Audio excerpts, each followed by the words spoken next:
Now, this lecture, maybe even more than the last one, I think is entirely relevant to what's being talked about today, because we have the welfare state is in crisis, in particular the medical area of it, although you can say this about other things like pensions. Social Security in the United States is headed for an iceberg, and this may probably true in other countries as well. And if you follow the papers in the United States, you know that medical care is much in controversy. What should we do about medical care? Costs are out of control. It's expensive for people. We have people that don't have coverage. All kinds of things, terrible things. And what is not generally realized is that this is what government has brought us. This is the state, the sad state to which the welfare state has delivered us. Although, for some reason, the politicians and most of the media commentators would like you to believe that this is what the free market has brought us to. And the problem with that, of course, is that I can't find the free market anywhere. I've looked around and I don't see a free market in medical care or much else. So I don't think it can be laid at the doorstep of freedom. It seems like a government failure to me. I want to, in talking about mutual aid, I want to talk about a way that people earlier in our history dealt with the kinds of problems that the government is grappling with today and doesn't seem to be able to solve. And yet people solve them in a very reasonable way. Going way back, but I'm thinking more now here of the 19th century and the early 20th century, but the roots are much further back, but that's what I'll concentrate on. Going up to the 1920s and even into the 30s. Now, let me start by saying, as critical as I am of the welfare state, and I've written a book about the welfare state called Tethered Citizens, I'm not critical of the reason most people look favorably upon the welfare state. By welfare state, of course, I mean a set of government programs which go beyond simply keeping the civil peace or protecting against the invasion from foreign country. I'm talking about things that we call social insurance, Social Security, right? Medical insurance provided by government, old age pensions. That whole constellation of programs is what I'm thinking of here as the welfare state. And then you could put education in that category as well. So it's government going beyond that very basic function of sort of just keeping the peace. Anything beyond that is what I'm thinking of as the welfare state. So most people are willing to accept, at least to some extent, that kind of those kinds of government services. And I don't want to attack anybody for feeling favorably toward them for the following reason. I think they're a mistake about how the way they want these things provided, but the fact that they want them provided is not really to be criticized. And here's why. We live in a world of uncertainty, right? We don't know what's going to happen tomorrow. People get sick, people get injured, and it's perfectly reasonable to want to create, in this world of uncertainty, some little islands of security and relative certainty where possible. After all, this is why people buy insurance, isn't it? You don't know what's going to happen. Your house could burn down, so you buy insurance. Insurance is a very old institution. I don't know where it began exactly, but early on there was insurance for people shipping goods across the ocean. I mean, a long time ago. And there was risk of shipwreck and loss of the cargo, and some entrepreneurial type said, I got an idea, pay me this amount of money, and if he calculated the odds of the shipwreck, and if the ship goes down and you lose your cargo, I'll pay you X amount of money. I'll pay you this amount of money. And if the price is right, the person decides this is a good deal, he takes it, and before you know it, the insurance industry begins to grow out of this. So it's mutual. It's a free exchange for mutual benefit. Both sides expect the benefit, and it wouldn't have continued on if that weren't the case. So wanting to create these little islands of at least relative certainty and security is a perfectly rational thing to want to do. The problem is when we get talked into the idea that the state is the good provider of this security. There's the problem. Not the desire for security, but letting the state do it. Now, there was a time when the government did a lot less of this, and I'm speaking now of the U.S. in particular. Earlier in American history, government was far less involved in these kinds of things. The federal government was involved in almost not at all. Certainly prior to the New Deal, and even more so prior to the Progressive era at the turn of the century. Now, states and local governments sometimes got involved in income maintenance, help for the poor, or things like that. But it was far less than it is today. And people, therefore, had to do it by themselves. Like I said, people, when they're left relatively free, even if they have meager resources, begin to find solutions to the problems. If there's serious enough problems that they want to do something about, they engage in some kind of creative, imaginative problem solving. And they join together with others to do that if it's not something they can do alone. And I mentioned Tocqueville's observation that Americans created associations for everything, he said. All kinds of things. Something that one person alone couldn't accomplish, he would find like-minded people and create an association to do it. Presumably this wasn't being done in France, because Tocqueville wouldn't have remarked about it. If it was commonplace in France, I don't think he would have thought it was so remarkable here. So for some reason the French weren't doing it. I don't know why. Maybe they were more prone to look for political solutions to problems.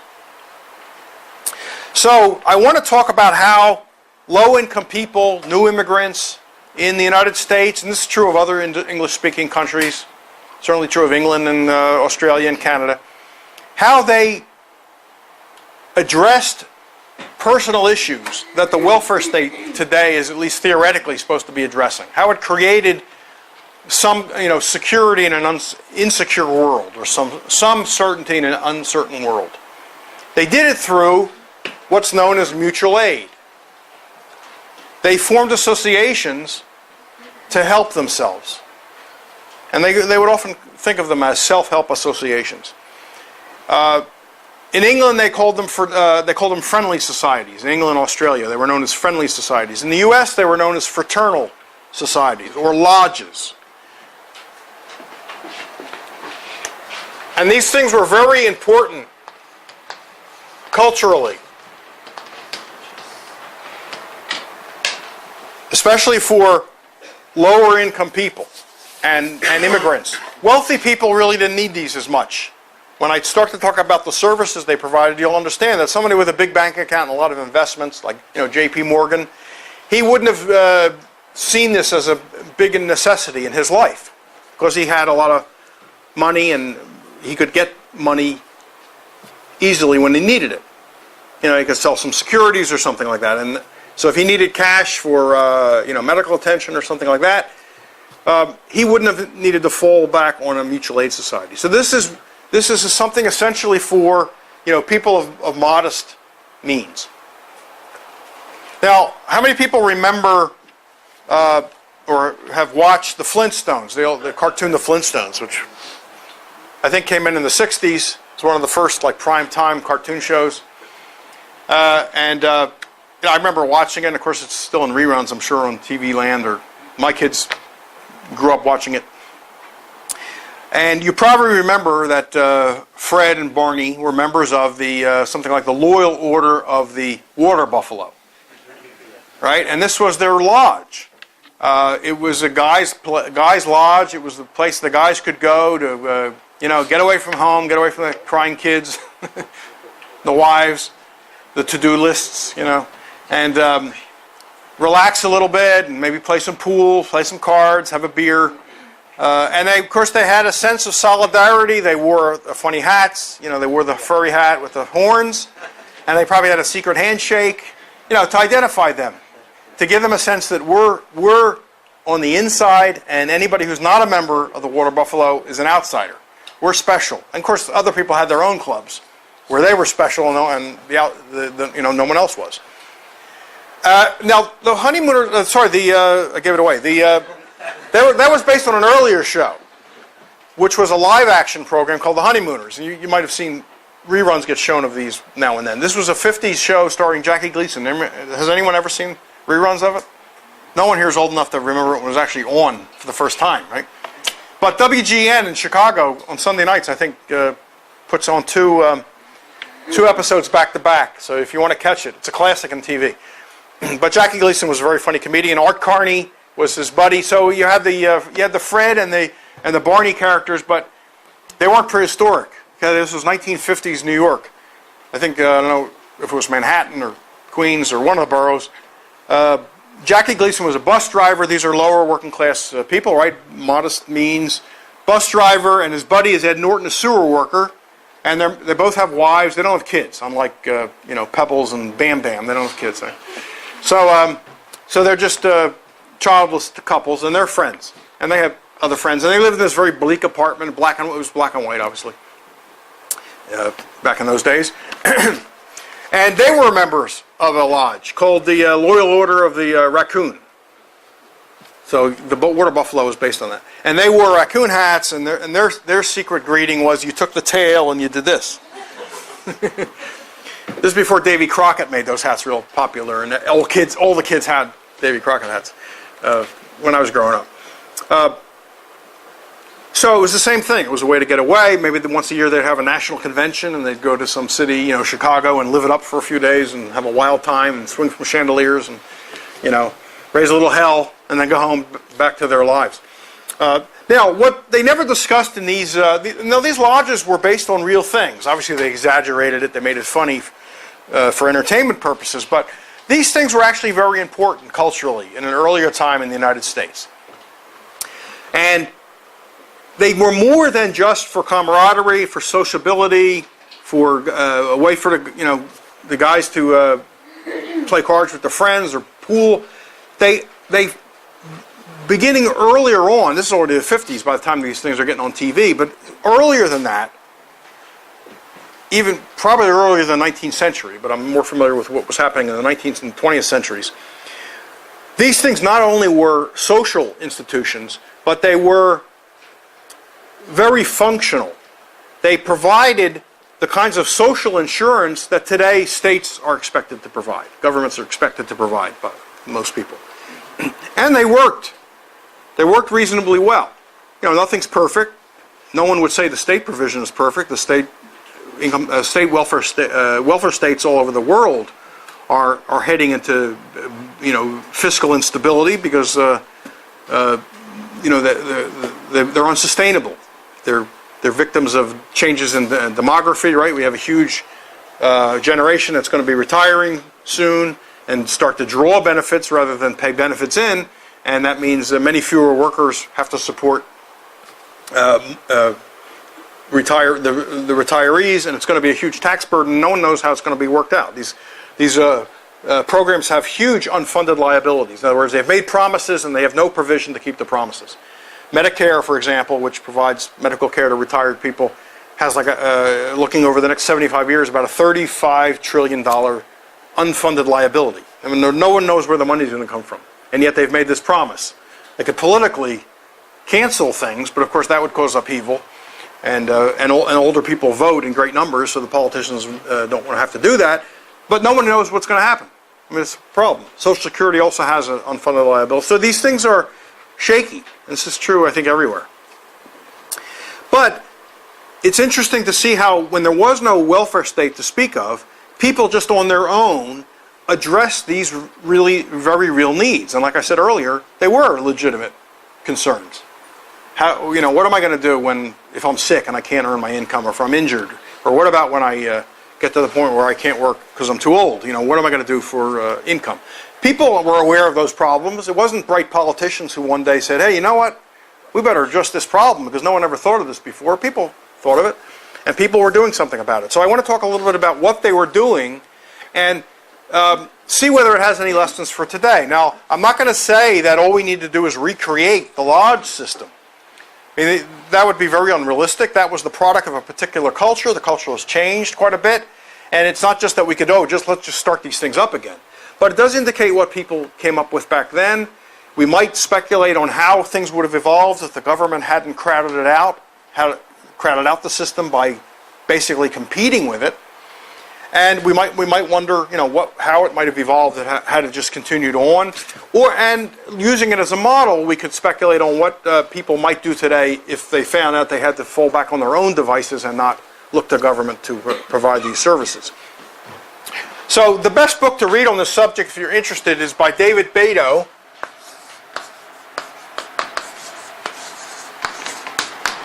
He's a historian at the University of Alabama, and he's written in the Freeman about this, so if you put his name in our search engine, you'll come up with a few articles by him.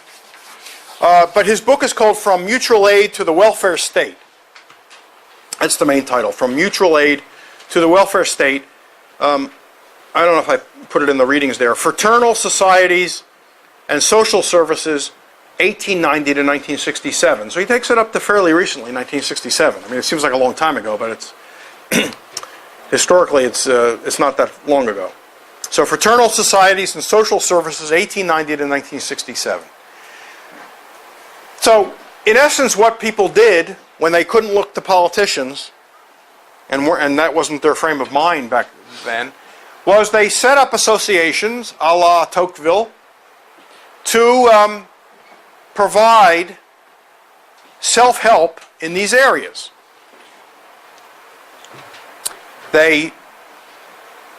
Somebody came up with the idea that, look, if we pay dues while we're healthy, not only do we get the camaraderie, the social gathering place, but we can be saving the money, investing the money, and then if somebody's in need, he draws from the fund.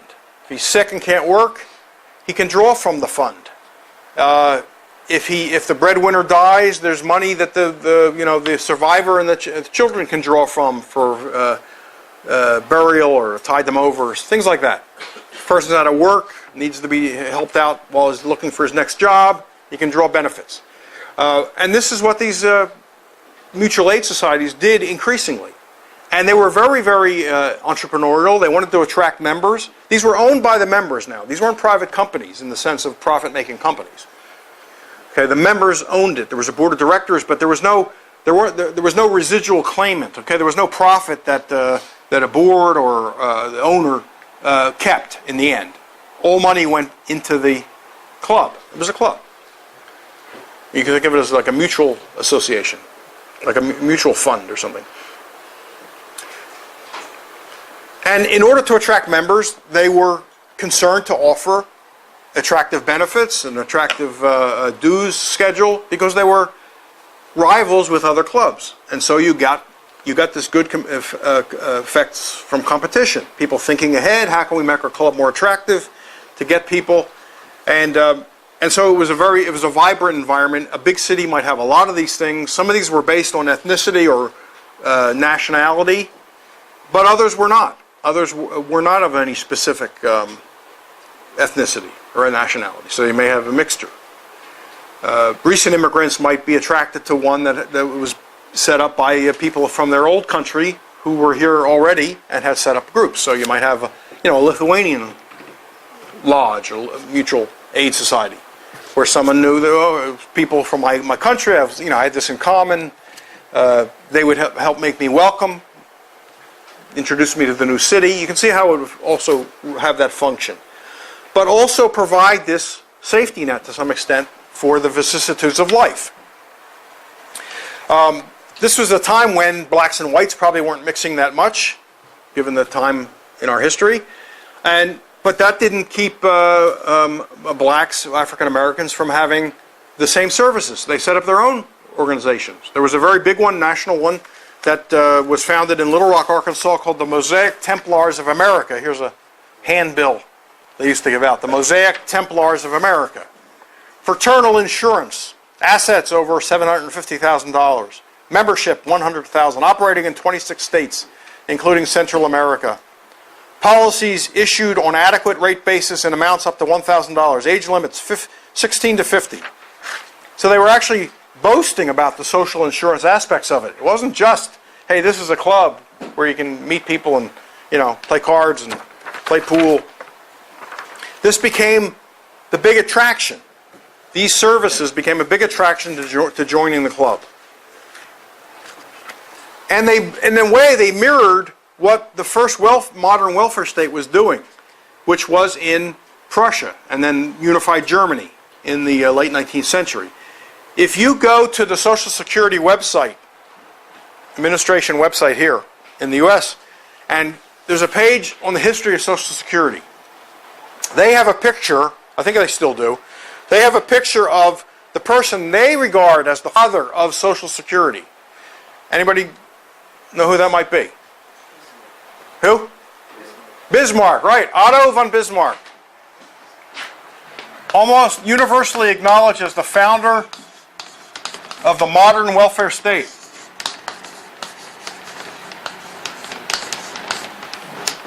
In the 1870s and 80s, he begins to put in a series of programs that provide what we think of as social insurance for the population. And that included things like workman's compensation, so if you got hurt on the job, there was a benefit. If you got sick and couldn't work, there was a benefit. Burial insurance, pensions, a Social Security type system. Now, why did he do this? Why did the government get into this? Well, he said that the reason was that in a Christian nation, the government should provide these services to people in need. And maybe he meant that, I don't know. Maybe he was sincere to some extent about that. But he was also clear about his other reason, which might have been the more important reason. It was a way of keeping the working class loyal to the emperor and to the regime. Politicians long ago discovered, back in ancient times, that if you give the population things, they are happy about that. They think they're getting something for free, and they look with favor on the politicians and rulers who are giving these goodies. And Bismarck went to the emperor and said, we have rivals for the allegiance of the working class, and we could lose the allegiance unless we do something to keep them loyal. Who were the rivals? The rivals were the Marxist Party, right? The Marxists were saying the system is corrupt, it's no good, it's contrary to the interests of workers, join us and help us bring the socialist revolution. So that was creating some turmoil. You also had rivals, though, in the Liberal Party, more or less laissez-faire party. It wasn't pure laissez-faire, but it was, not bad. And they were vying for the support of working people, telling them about the benefits of free trade and economic freedom. And so the ruling regime did not have a sure lock with the working class. And this was a calculated attempt by Bismarck to keep them on board. And so they begin to roll out, year by year, a series of these benefits. And I guess it pretty much worked, because they never did have the Marxist revolution, and they didn't have a liberal revolution. Although there were some periods of free trade in this time in Germany. So, he sets the model. But before the Americans get enamored with this model, they're doing these things for themselves. And they're doing similar things, but totally through voluntary mutual aid. So they have similar things. They have sickness, coverage for sickness and injury and burial. But they do more than that. They set up some of these lodges which are linked with other chapters around the country, so you have sort of national confederations. Orphanages, sanitariums, hospitals, schools, all kinds of things. I mean, they get very, very elaborate to provide services that people want and are willing to pay for, and are doing it now not through for-profit business. I mean, the market is not just for-profit business. It also includes things like mutual aid associations. These things were very popular and very well subscribed. The New Hampshire Bureau of Labor in 1884 stated in a report, the tendency to join fraternal organizations for the purpose of obtaining care and relief in the event of sickness and insurance for the family in case of death is well nigh universal. To the laboring classes and those of moderate means, they offer many advantages not to be had elsewhere. So these things were pretty popular. People saw that they had this need, and here was a way to look after it and look after your family. And so this was not just some minority of a city's population that was getting into these things. These were after church membership, this was like the next biggest thing. These were very prominent in people's lives. And of course they've been studied quite closely by scholars over the years, but they don't ever sort of at the public policy level. It's as if these things never existed, because the whole assumption seems to be if government doesn't do this, forget about it. There are going to be people dying in the street, and no one's going to be able, except for the rich, is going to be able to afford medical care, and it's going to be just a disaster. We're going to go back to those bad old days, because hardly anybody knows beyond the outside of academia that these things existed or what they did. Now they did something else which is of particular relevance today. They addressed the problem of medical care for, like I say, for modest income people. Today we're trying to figure out what to do with 47 million uninsured people, although that's a bit of a misleading number, because if you disaggregate it, you see that it includes many different categories of people, some that don't seem quite as needy as others. Like I think something like 40% in that 47 million have like $50,000 of income or more. They've chosen not to buy health insurance. Or it also counts everybody in a given year who has been uninsured, no matter how long they've been uninsured. So if you're between jobs for a month or so and don't have insurance, nevertheless that gets counted in the year's overall figure of uninsured, even though you got insurance within a short time. So there's various reasons why that number is not nearly as huge. A lot of people in that number are eligible for existing programs, but for some reason haven't taken advantage of them, like Medicaid. Yet they get counted. So it's a kind of misleading number. Anyway, but this is supposedly a big puzzle. How are you going to extend health insurance to basically everybody, and how to make it affordable? And of course, there's this monstrosity working itself through the houses of Congress that luckily seems to be maybe getting derailed, but that would create a huge amount of hardship. And if I have time toward the end, I'll give you some more indication about this, or you can bring it up in the question and answers. What's wrong with what they're talking about? But the big story to me is that they're not even aware that when people were left basically alone, they figured out how to band together with other people to address this. And the way they did it in the area of medical care is through a device that was known as lodge practice.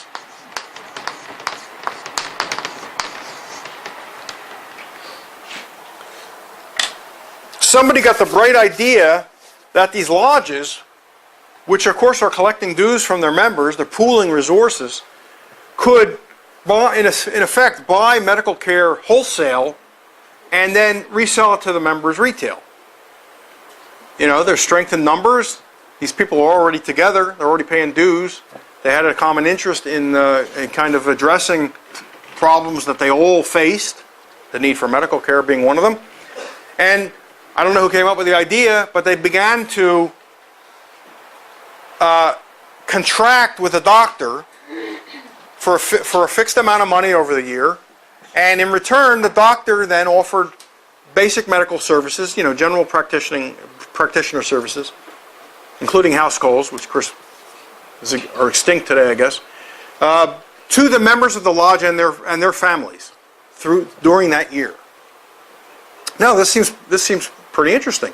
It didn't address everything. If somebody needed a serious operation and needed a surgeon, they didn't have a surgeon on call. But as far as the basic care, this was one of the benefits then of joining the lodge, that you had access to this doctor, and for in return for your dues, and you could call upon him.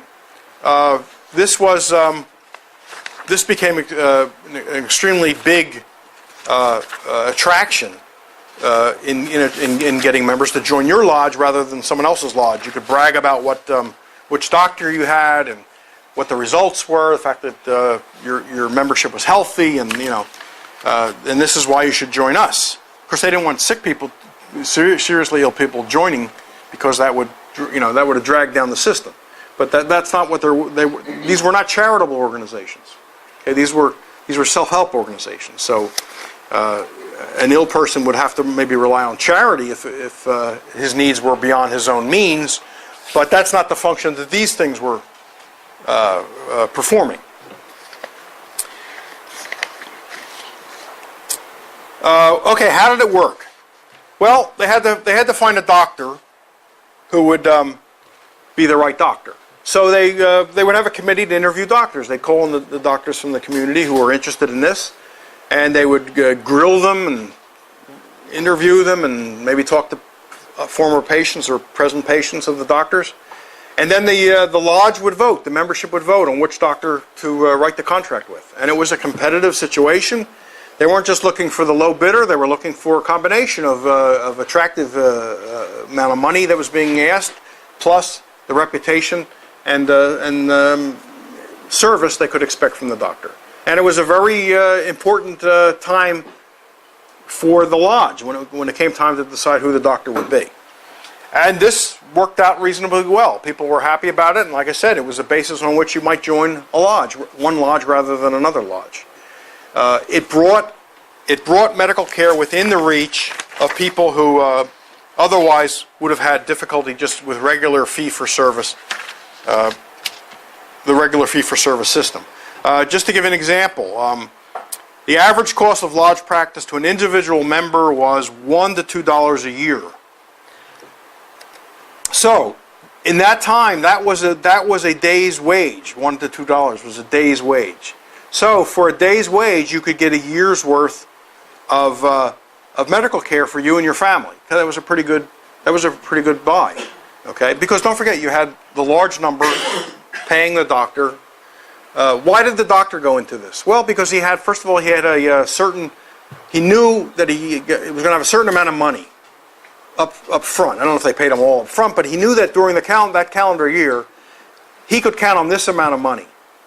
And even though he knew that he had to then render services, and he didn't know quite how much he'd have to render during the year because he didn't know how many calls he'd get, he might have a rough estimate. And if you have some experience, probably had a rough idea how much time that was going to be, but you couldn't know exactly. But it was still worth that. It was worth it to know I have, okay, this amount of money I can count on.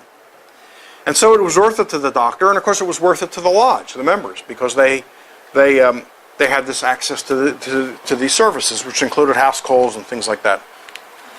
So it was a good deal, and it worked reasonably well, and it endured for a while. And I'll give you some reasons why it didn't continue.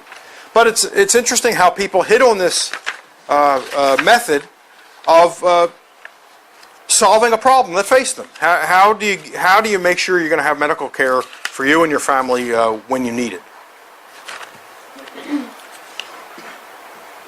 Just to give you some numbers here, although numbers I realize can be boring, but there were two organizations, the two biggest leading providers of lodge practice were the Foresters and the Fraternal Order of Eagles. By 1910, both organizations had 2,000 doctors under contract to look after the medical needs of 600,000 members. So we're talking about, pretty big numbers. And then, like I said, 1910. Among blacks in New Orleans, there were 600 fraternal societies with lodge practice during the 1920s. So, these weren't just some unusual things that happen now and then. These were fairly common, certainly in the major cities.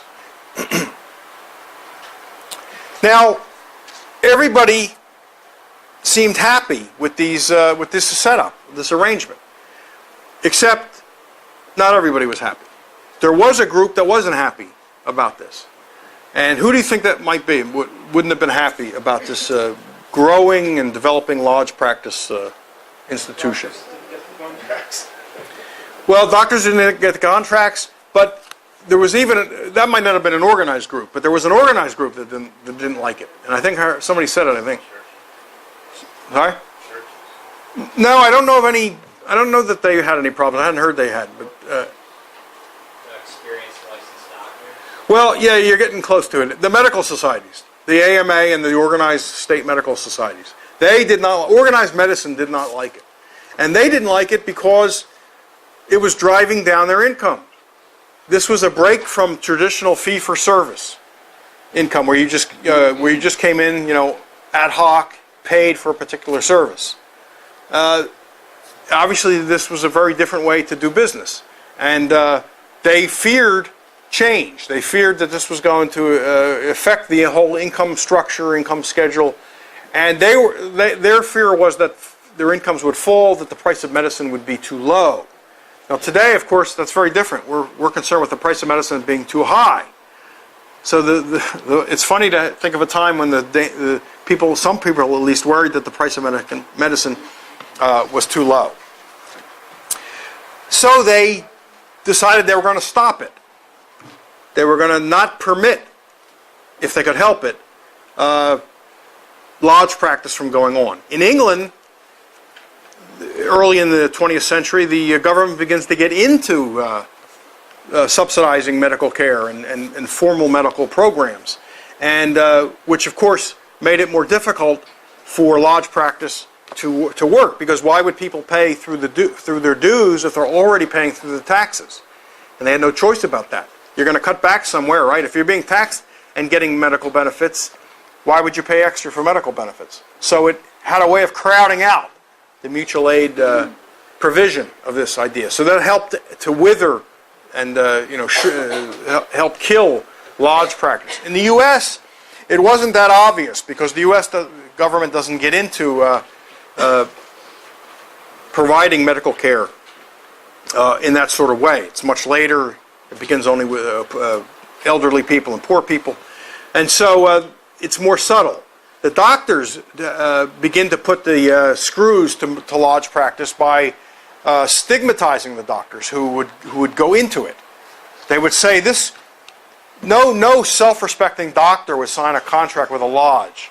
It's like he sees himself like a tradesman or a bootblack. He's like a low-level laborer signing a contract and not only signing a contract, but letting sort of lay people, working class people, quiz them, interrogate them before they hired them.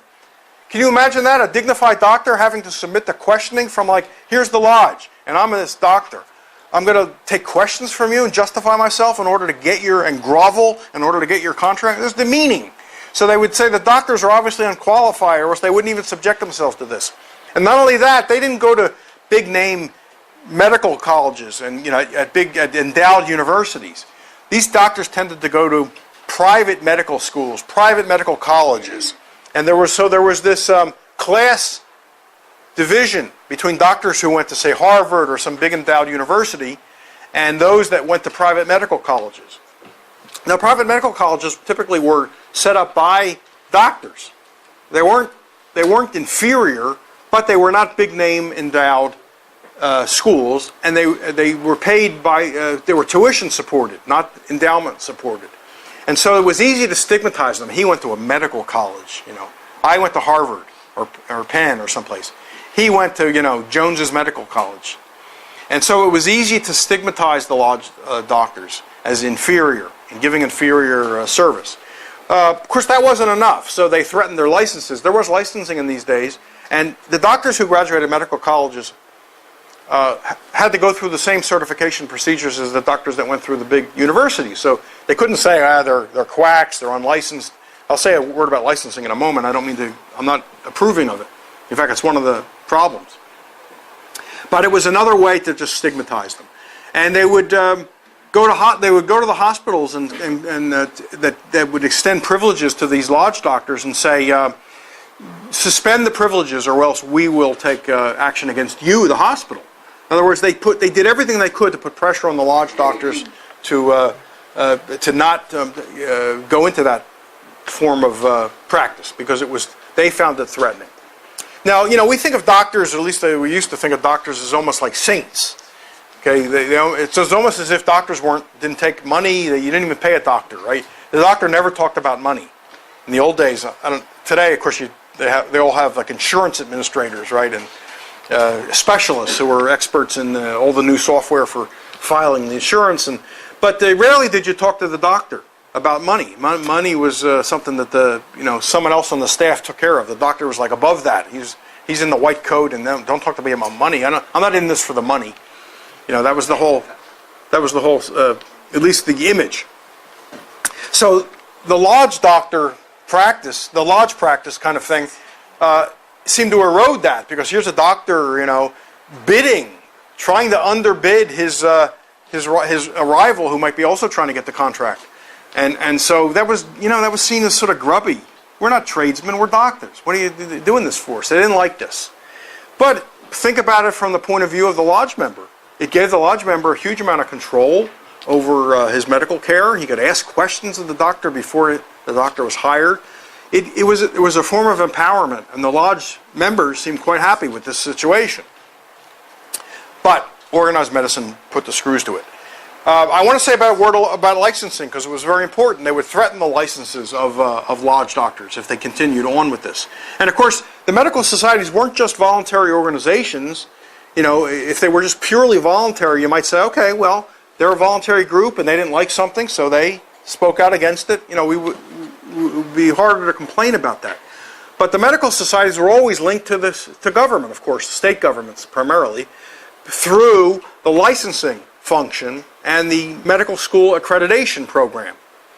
There was a point in the early 20th century when the organized medicine thought there were too many medical schools turning out too many doctors, which was a threat to their incomes, right?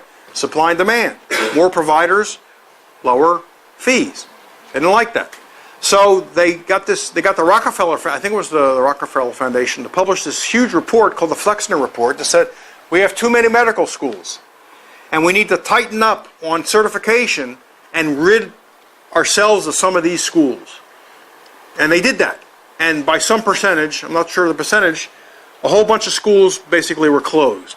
But guess which schools tended to be closed? More or less. I mean, this is the dominant schools that were closed were, sorry? Well, but among the private schools, the schools that tended to get closed were the ones that were run by African Americans and women. Because they had trouble getting into the mainstream schools, right? There was cultural bias, discrimination. Why are women wanting to become doctors? They should be no more than nurses, certainly, right? But ideally, they should be home, right? I mean, that was the attitude. So it was hard for a woman to get into a regular medical school, and probably harder for probably for an African American or somebody of some ethnic, seemingly foreign ethnic origin. Well, women and African Americans did what people do when they're more or less free. They set up their own institutions. They said, the heck with you, we'll set up our own. Just like there were black colleges all over the country and women's colleges. So, but these are the ones that had the screws put to them by the tightening up of the accreditation process in order to cut down on the number of doctors. And you would figure the ones that suffer first would be the minority, or the case of women. And of course, similar with licensing. There was a book done, a lot of research done by a historian whose name was Ronald Hamaway on why medical licensing came in the late 19th century, early 20th century.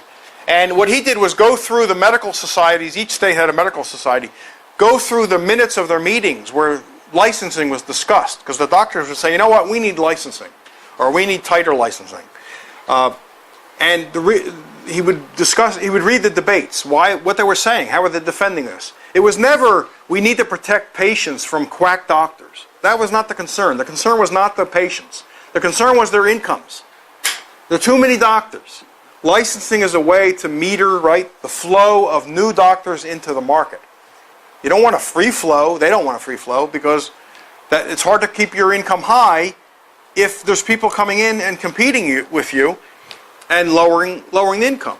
So there's a history of doctors, and not the only profession to do this. It's probably common to everything we formally call a profession, like the lawyers. And you used to become a lawyer by apprenticing with a lawyer. You didn't have to go to law school. You apprenticed with someone who had a good reputation, and then you carried on from there. That all changed, of course. So you can see why lodge practice would have created such animosity. But look what it was doing for regular people. Look at the value it was providing for regular people. Like I said, J.P. Morgan didn't need this. He could have a family doctor on, retainer, and anytime he needed it, he had the money to handle it.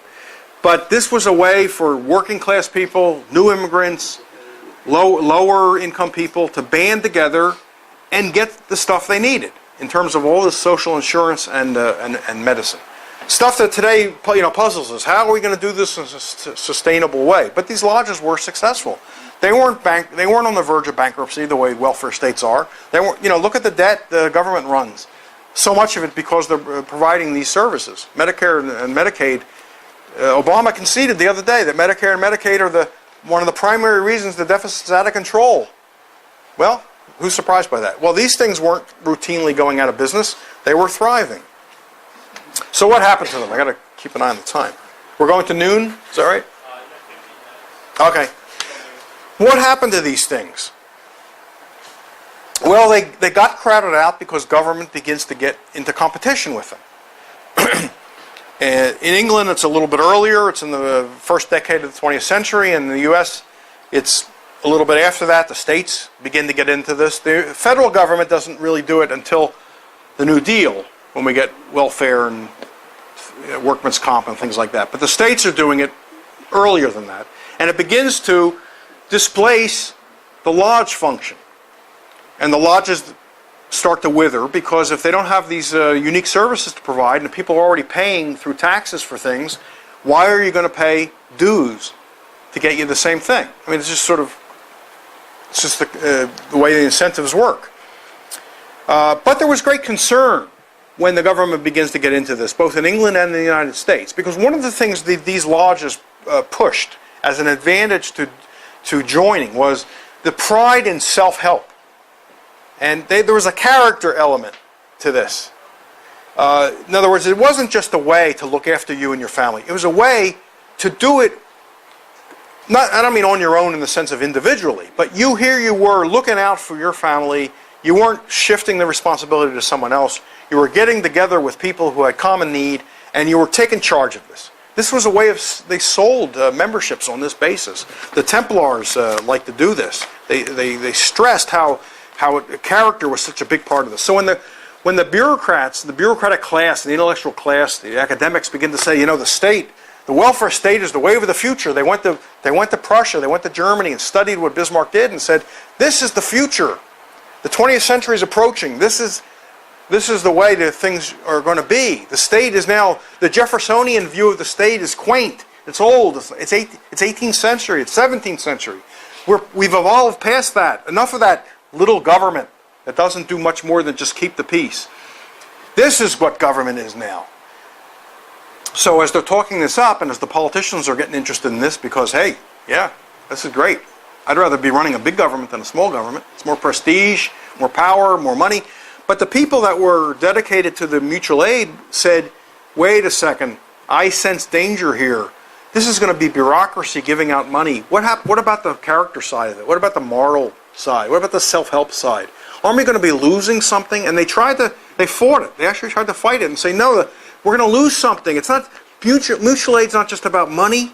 It's about we're doing it. We make the decisions. You think we're going to make the decisions if a bureaucracy is running things? They gave all the prophetic warnings that we kind of talk about today when we call for changes. There is a relationship between the labor movement and mutual aid, because obviously most of the people in the mutual aid movement are workers. There might have been some proprietors, but by and large they were probably employees.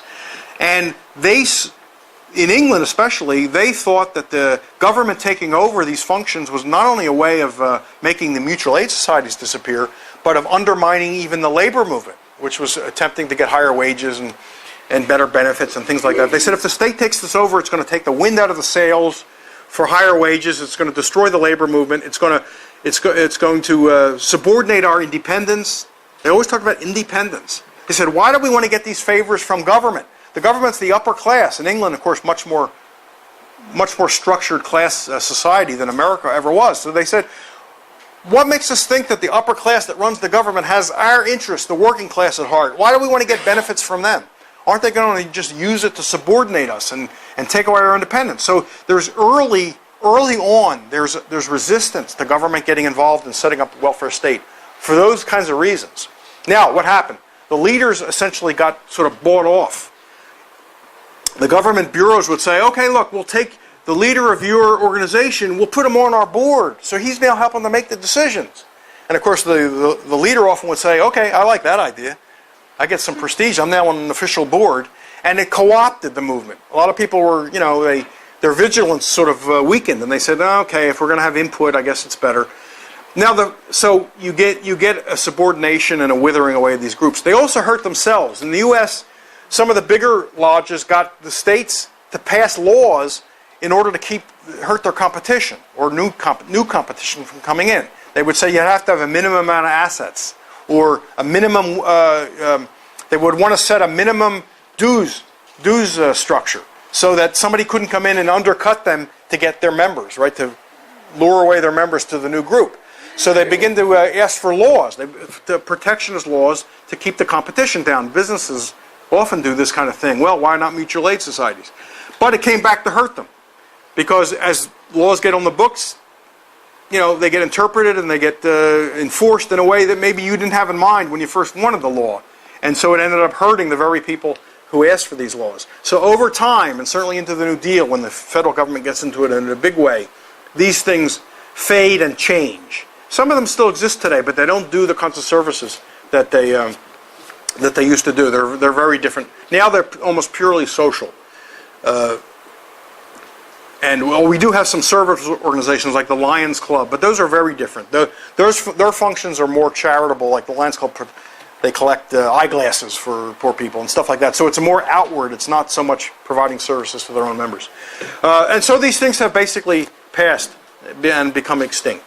And it's a great loss, because we don't know what would have evolved out of them had they been just allowed to go on without the government getting involved. Anyway, I'll stop there. You may have questions or comments on such things, but I hope it's interesting.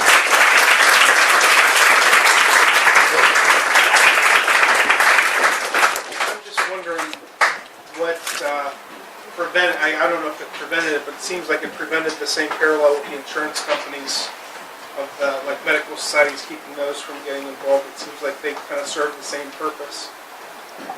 I'm not quite understanding your question.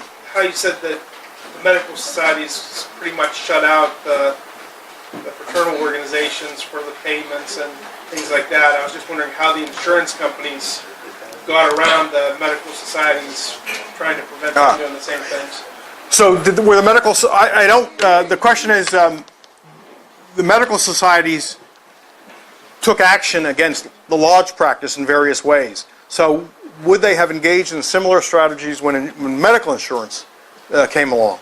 I don't know the history of medical insurance, but it's not quite the same thing, because the insurance companies don't put doctors on retainer, right, for a fixed annual sum. So you wouldn't get that kind of competition. On the other hand, insurance companies do look to try to get the best deals. But I think insurance begins, like so much of it is today, where you still go to your doctor, but the insurance companies can say, we'll only reimburse this amount for service X. I don't know whether there was friction there, whether medical societies embraced the idea of medical insurance or didn't embrace it. They might have embraced it on the grounds that, hey, more and more people now will be less reluctant to go to a doctor because they got coverage for it. So you can see how they might say, no, this is a good thing. This means people will come to doctors more often. I'd have to research the exact history of medical insurance. Yes? This is sort of a question. It has to do with healthcare, that overall problems we've been talking about this whole week. Is it possible that we should just let the worst of all the socialist and Obama's policies take effect in order to wake up Americans eventually, so that they're so destitute and poor and it's getting so bad that at some point they have to wake up? Or will that just lead to more government problems and then a better solution? Okay, the question is it would be better to let things get as bad as they can get in order to have people then turn to the market, the free market, as the solution? Or would it do the opposite? Yeah, this is a strategy that's known as revolutionary defeatism.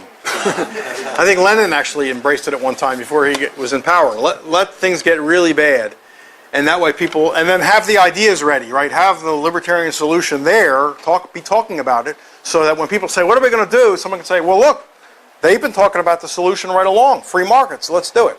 My fear is it really wouldn't work that way. I think if things get really bad in terms of economics, that, governments thrive on fear.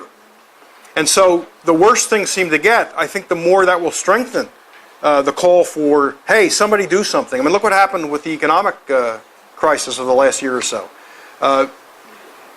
People were not so resistant. I mean, there was some concern about it. All the bailouts are going to Wall Street, but hardly anyone was saying the government shouldn't do anything or bail anybody out and just free the market. We weren't hearing that, although libertarians have been writing about free markets for a very long time. So I don't think it would happen. Most people don't understand economics. That's the problem. So if things seem to get really bad, I think they would say the government needs to do more. I think that would be their first, because they've been learning that forever. Now, luckily, as it is today, look, most people in medical care, most people will say in polls that they're satisfied with their coverage and with their doctors. They acknowledge, they say, oh yeah, there's a problem for the people that don't have coverage, but I'm pretty happy. That by and large, that's what people say. I'm pretty happy with my coverage. I understand other people have a tough time. So if they believe that a government plan, like it's been talked about now, will tamper with their own current situation, then they get nervous and they begin to say, no, I don't like that, which is what's happening in the polls, right? You see that Obama's handling of this has now dropped below 50%. And that's one reason Congress is beginning to drag its feet and why they're going to miss their deadline in August, which, by the way, is a good thing, right? It's like in college basketball, you want to run out the clock. That's the best hope we have right now, is to run out the clock. So my fear is, no, they would if things seem to get really bad, even for them personally, they'd say, government, do something. I mean, I don't think we've taught people economics that well yet. They don't understand economics. They'll say, those vicious insurance companies, they did this to us. So I think we can't just hope it just gets worse and worse and worse and people will then discover the provider of this security. There's the problem. Not the desire for security, but letting the state do it. Now, there was a time when the government did a lot less of this, and I'm speaking now of the U.S. in particular. Earlier in American history, government was far less involved in these kinds of things. The federal government was involved in almost not at all. Certainly prior to the New Deal, and even more so prior to the Progressive era at the turn of the century. Now, states and local governments sometimes got involved in income maintenance, help for the poor, or things like that. But it was far less than it is today. And people, therefore, had to do it by themselves. Like I said, people, when they're left relatively free, even if they have meager resources, begin to find solutions to the problems. If there's serious enough problems that they want to do something about, they engage in some kind of creative, imaginative problem solving. And they join together with others to do that if it's not something they can do alone. And I mentioned Tocqueville's observation that Americans created associations for everything, he said. All kinds of things. Something that one person alone couldn't accomplish, he would find like-minded people and he'd create an association to do it. Presumably this wasn't being done in France, because Tocqueville wouldn't have remarked about it. If it was commonplace in France, I don't think he would have thought it was so remarkable here. So for some reason the French weren't doing it. I don't know why. Maybe they were more prone to look for political solutions to problems. So I want to talk about how low-income people, new immigrants in the United States, and this is true of other English-speaking countries, certainly true of England and Australia and Canada, how they addressed personal issues that the welfare state today is at least theoretically supposed to be addressing. How it created some security in an insecure world, or some certainty in an uncertain world. They did it through what's known as mutual aid. They formed associations to help themselves. And they would often think of them as self-help associations. In England, they called them friendly societies. In England and Australia, they were known as friendly societies. In the U.S., they were known as fraternal societies or lodges. And these things were very important culturally, especially for lower income people and immigrants. Wealthy people really didn't need these as much. When I start to talk about the services they provided, you'll understand that somebody with a big bank account and a lot of investments, like J.P. Morgan, he wouldn't have seen this as a big necessity in his life because he had a lot of money and he could get money easily when he needed it. Now, this lecture, maybe even more than the last one, I think is entirely relevant to what's being talked about today, because we have the welfare state is in crisis, in particular the medical area of it, although you can say this about other things like pensions. Social Security in the United States is headed for an iceberg, and this may probably true in other countries as well. And if you follow the papers in the United States, you know that medical care is much in controversy. What should we do about medical care? Costs are out of control. It's expensive for people. We have people that don't have coverage. All kinds of things, terrible things.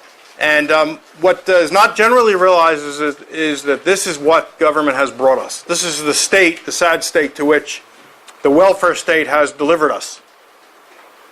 Although, for some reason, the politicians and most of the media commentators would like you to believe that this is what the free market has brought us to.